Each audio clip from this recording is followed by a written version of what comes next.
دیکھیے سب سے بڑی بات تو یہ ہے کہ ہمارا دین ہم تک پہنچا آپ صلی اللہ علیہ وآلہ وسلم کے ذریعے سے، اس لیے کہ آپ صلی اللہ علیہ وآلہ وسلم کی حیات طیبہ عملی قرآن ہے۔ حدیث کا مفہوم بیان کر رہا ہوں، لفظی معنی نہیں ہے وہ۔ ایک مسلمان کے ہاتھ سے اگر دوسرے مسلمان کی جان کو یا اس کے مال کو ایذا پہنچے، وہ ہم میں سے نہیں ہے۔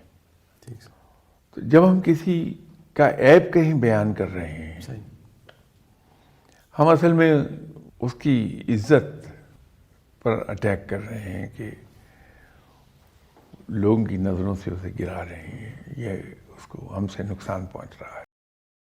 تو جب ہم لوگوں کی عیب اچھالتے ہیں تو وہ ہمارے شر سے خوفزدہ رہتے ہیں۔ پھر تو دین تو ہمارا منع کرتا ہے۔